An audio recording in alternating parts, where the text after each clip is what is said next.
The sky begins to shift above the cobblestone streets of Williamsburg, Virginia. Pale threads of morning light stretch across the roofs of timber-framed homes, and the gentle hum of a new day begins to stir the quiet town. From behind shuttered windows, the clink of iron pots and the muffled creak of stairs awaken the street slowly, like a candle flickering to life. On the edge of the town square, nestled between a print shop and a merchant's house, stands the apothecary's shop. Its wooden sign swings softly in the breeze, the painted mortar and pestle catching the rising sun. Inside, the air is thick with the scent of dried herbs, rosemary, chamomile, and bitter gentian. Glass bottles shimmer behind wooden shelves, holding oils, powders, tinctures, and syrups, each one labeled in delicate script. At the rear of the shop, a narrow staircase leads to the living quarters above, and from behind a faded blue curtain, our apothecary awakens. His name is Elias Cartwright, a man in his early 50s, with silver at his temples and the steady hands of a lifelong healer. He rises slowly from his straw-stuffed mattress, wraps a worn woolen shawl over his shoulders, and makes his way toward the wash basin near the window. The cold water stings his fingers as he splashes his face, and the chill of the early colonial morning clings to the wooden floor beneath his bare feet. Outside, the sound of hoofbeats echoes faintly, the town constable beginning his rounds. A rooster crows in the distance. The day has begun, and so has the work. Before descending to the shop, Elias lights a small beeswax candle and sets it beside a pewter dish where he keeps a folded prayer and a pressed sprig of lavender.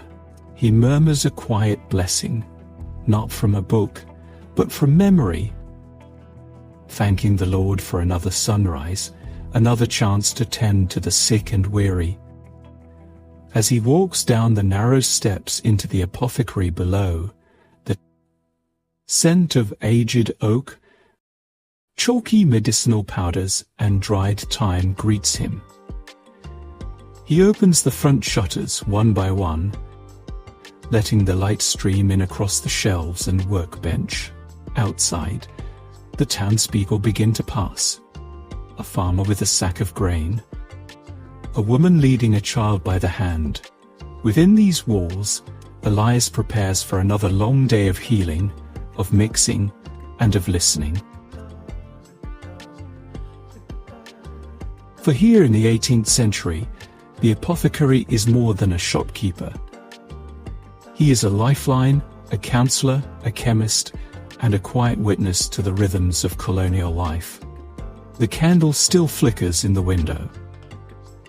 The bell above the door waits for its first ring. The day has just begun. As the apothecary's shop begins to warm with the morning sun, the first customers of the day begin to arrive.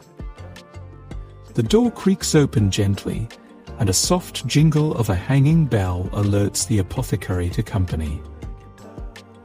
A colonial woman steps inside, dressed in a faded but carefully stitched gown, her bonnet slightly tilted from her hurried walk through the morning mist. In her arms, "Me tordi Master Elwell," she says softly, her voice carrying the weight of worry. The apothecary bows his head kindly and ushers them inside. The woman sets the child upon a wood. The child sniffles and coughs, a dry, scratchy sound that the apothecary has heard many times before. He kneels beside the child, examining the flushed cheeks, the glassy eyes, the reddened nose.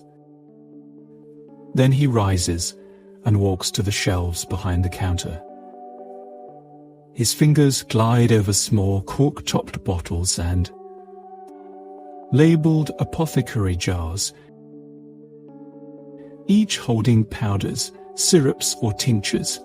He selects a bottle of horehound syrup, dark, thick, and sweetened with molasses, and pours a careful amount into a small ceramic vial. As he works, he offers the mother quiet advice. Keep the boy warm, raise his head while he sleeps, and mix the syrup with warm water if his throat remains sore. The woman pays with a few silver coins and a folded scrap of linen. It's not much, but he accepts it without question. She thanks him, her eyes briefly glistening, and leaves with the child held close. No sooner has the door closed than it opens again. This time, it is a local farmer, his boots muddy from the field, who comes in with complaints of back pain and poor sleep. The apothecary prepares a poultice of comfrey root and provides a small sachet of dried valerian root for steeping into tea. As the morning continues, more visitors arrive, an elderly man seeking relief for aching joints, a pregnant woman asking about herbs to ease her labor, and even a young lad curious about the potion jars. Each interaction is part consultation, part comfort. The apothecary doesn't just dispense remedies. He listens, he observes, and he remembers.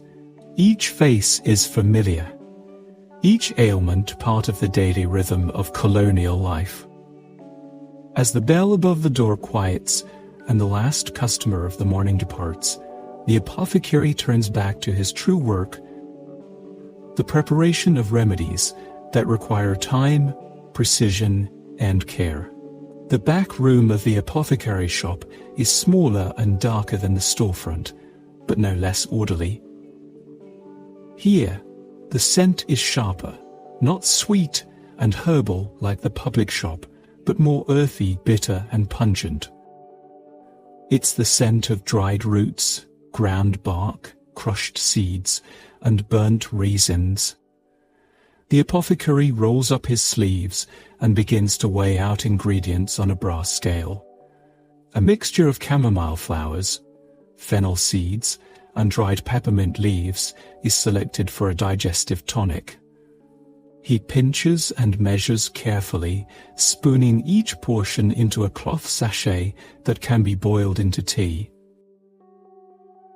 Next, he grinds willow bark into a fine powder using a mortar and pestle. Each rhythmic press echoes through the quiet space. The resulting powder, pale and fibrous, will be used for pain relief, nature's early aspirin. A bottle of laudanum is also checked and labeled, carefully stored on the top shelf away from children or careless hands. The apothecary notes its inventory in his worn leather ledger, a habit of responsibility, knowing full well the power and danger of opiates. Occasionally, he flips through a thick, handwritten book of recipes and records, notes passed down from his father and from his father's teacher before him. In the margins are his own additions, a better preparation for burn ointment, a new infusion technique for calming teas, a warning never to mix foxglove with other cardiac tonics. This space is part kitchen, part laboratory, part library. The tools are simple: wooden spoons, ceramic bowls, steel tongs, linen filters, beeswax, and boiling pots. But the apothecary treats them with reverence, as a master musician might treat a set of aged instruments. He bottles a cough remedy. Wax seals a jar of healing. Wax seals a jar of healing. Salve, and sets a bowl of lavender to steep in warm oil. The sun is now high in the sky, and the hum of bees buzzes softly through the open back window. Just as the apothecary finishes labeling his most recent tonic, a firm knock sounds at the front door, quicker and louder than that of a typical customer. Wiping his hands on a cloth, he walks to the shop entrance and finds a young farmhand standing nervously in the doorway, cap in hand. The boy explains in hurried tones his employer's wife has taken ill. A fever. She can't keep food down, and she's begun to mutter in her sleep. The physician is miles away, and the family is desperate. The apothecary wastes no time. He gathers a small leather bag, already packed with essentials: glass vials, dried elderflower, ginger root, clove oil, bandages, and a vial of quinine bark for fevers. He slips in a small jar of honey to help coat the throat, and a bark tincture for nausea. The journey to the farm takes the better part of an hour.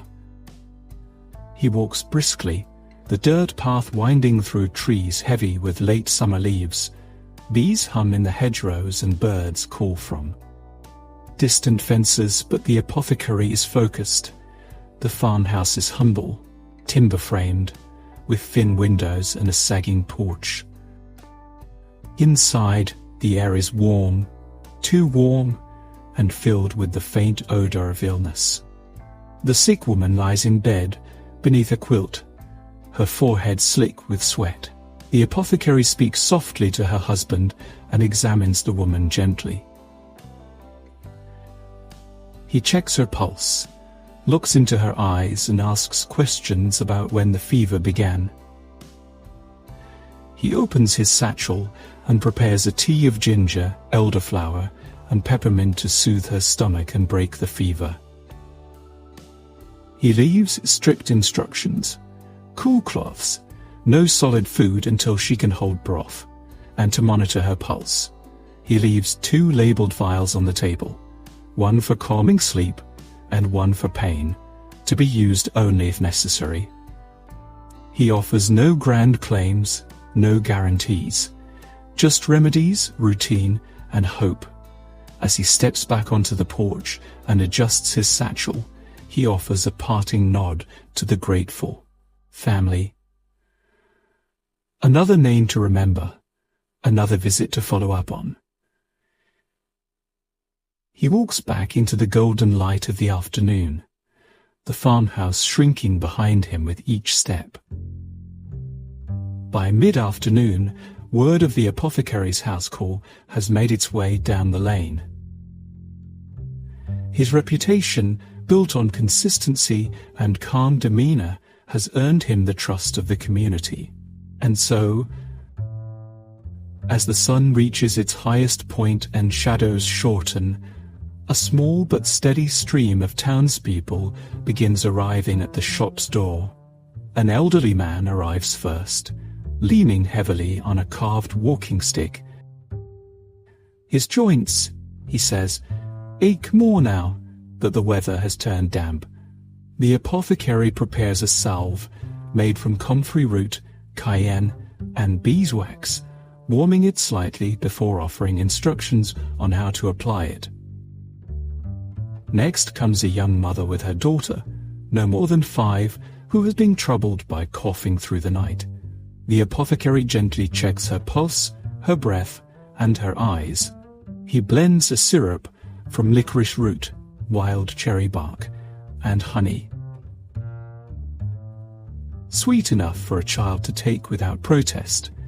A man from the docks follows, complaining of headaches and difficulty sleeping. He's anxious too, worrying about lost shipments and mounting debts. The apothecary listens quietly, then selects a tincture of valerian root and chamomile flowers. He advises the man to rest his eyes from candlelight and take slow walks in the evening air. Each visitor brings not just an ailment, but a piece of life, concerns of family, the weather, local gossip, and fears whispered just beneath their words. The apothecary serves as both healer and listener. He asks careful questions. He writes notes in his ledger. He never promises a miracle, only the knowledge of plants and patience. And with each case, he becomes a little more woven into the fabric of the town, a presence not just in sickness, but in rhythm with the lives around him. The warmth of the sun spills through the small apothecary windows, casting golden rectangles across the wooden floor. The scent of herbs still lingers in the air: lavender, rosemary, and a faint touch of burnt sage from the morning's tonics. Outside, the sound of hooves clattering on cobblestones grows nearer, stopping just beyond the doorway. The apothecary looks up from his desk as the door creaks open slowly. A middle-aged woman enters, her shawl tightly wrapped, her cheeks flushed not from the sun, but fever. She walks with the help of her son, who gently supports her elbow. They've come from the edge of town, a journey made slowly, carefully, with hope packed between the folds of linen and worry. The apothecary rises and greets them softly. There's no need for questions. Her eyes speak of fatigue. Her breath, shallow. With practiced care, he leads her to a cushioned chair near the hearth and begins his quiet examination. No stethoscope, no modern tools. Just intuition, knowledge, and centuries of herbal wisdom. He prepares a tonic from willow bark for fever, a poultice of comfrey and calendula for the aching joints, and he places a small cotton sachet beneath her shawl, mint and camphor, to help her breathe. They speak little. Words are not necessary. The warmth of the shop, the aroma of healing, and the gentle clinking of glass offer comfort enough. When they leave, the boy bows deeply. The apothecary watches them go, then turns to scrub his hands clean, not with soap, but with vinegar and rosemary water, mindful of the quiet battle against sickness he fights each day. Then he returns to his ledger, noting her name, symptoms, and treatment. For each patient, a page. For each life, a moment of care. The scent of lavender and bayberry drifts faintly through the open door as the apothecary wipes down his workbench. A soft knock echoes, not rushed, but rhythmic, followed by the gentle creak of hinges. Standing in the doorway is someone he knows well, the village midwife.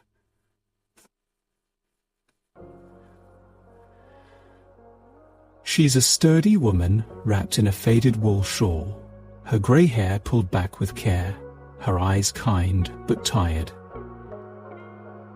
She's been on her feet all day, attending to a difficult birth in a nearby cottage. The apothecary motions for her to come in, and she steps into the warm space, the familiar smell of drying herbs welcoming her like an old friend. They speak softly about the baby, the mother's condition, and the small remedies needed to ease the hours ahead. The apothecary pulls down a jar of raspberry leaf and another of motherwort, carefully measuring a mixture into a muslin sachet for tea. He offers a tiny phial of chamomile oil too, to help the new mother sleep. There is no hurry. These days, no hurry. Exchanges are as much ritual as remedy, built on years of trust between healer and healer. Together, they sip a cup of warming ginger tea while dusk falls outside, turning the windows to mirrors of flickering candlelight. Before she departs, the midwife sets down a small basket, her thanks, a wedge of soft cheese, a piece of honeycomb, and a length of homespun cloth. The apothecary accepts it with a quiet nod. As the door closes behind her, the apothecary returns to his bench. He smiles slightly, grateful for the quiet bond they share, one woven through birth, healing, and compassion. The last light of the day slips beyond the rooftops, leaving the village steeped in quiet shadow. Inside the apothecary's shop, only a single beeswax candle burns, its flame steady and soft. The day has slowed to stillness. The bell above the door will ring no more tonight.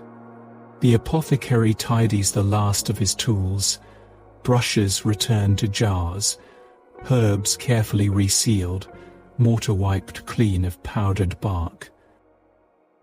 He moves with deliberate ease, his breath slow, his motions practiced. The cluttered bench is now a place of calm once again. Outside the shop, the cobbled street lies empty. A gentle breeze whispers through the window's wooden slats, bringing with it the faint scent of chimney smoke and the distant hush of rustling trees. Somewhere, a dog barks once, then all falls quiet. By the window, the apothecary sits with a small, leather-bound ledger open on his knee. The ink glistens as he makes his final notations. Who came, what was given, how they fared. These are not simply records, they are stories, lived and shared, held in trust. He writes slowly, methodically, and then closes the book with care. On a nearby shelf sits a single pewter cup filled with warm cider. He lifts it, sips slowly, and leans back into the evening hush. Behind him, the shelves of tinctures, powders, and pressed leaves glimmer gently in the candlelight. Every bottle, every leaf, every worn drawer, a testament to a life spent in service, to the quiet art of healing. As the flame lowers itself to a gentle flicker, the apothecary closes his eyes. The shop exhales, as if grateful. Outside, stars begin to blink into view, and the night embraces the village in its deep, peaceful stillness. The candle has burned low, its pool of wax still warm, its wick curled like a final breath. The apothecary rises slowly, his joints creaking like old floorboards, and he walks through the familiar hush of his home, each step echoing softly in the silence. He pauses in the doorway of his sleeping quarters. A small straw mattress awaits, tucked beside a chest of folded linen. On a low table, a single dried sprig of lavender rests beside a wooden cup, an old ritual for peaceful sleep. Outside, the moon rises above the rooftops, casting silver shadows across the cobbled lanes. The apothecary's shop, once busy with voices and footsteps, now stands quietly cloaked in moonlight, its shutters closed, its shelves resting in calm. He sits on the edge of his bed for a moment, just breathing, the kind of breath that feels as though it rises, not just from lungs, but from years, from days of grinding roots, boiling bark, listening closely, offering comfort, a breath. That carries the scent of sage and warm ink and late autumn rain. Then he lies back. The blanket pulls over his chest with a soft rustle. The candle gutters once and fades. All is still. The village sleeps. The hearths cool. The herbs rest in their jars. And the apothecary, keeper of cures and quiet care, drifts gently into dream. Tomorrow will come again, with aches to soothe and fevers to calm. But tonight the world holds its breath, and all holds its breath, and all is peace,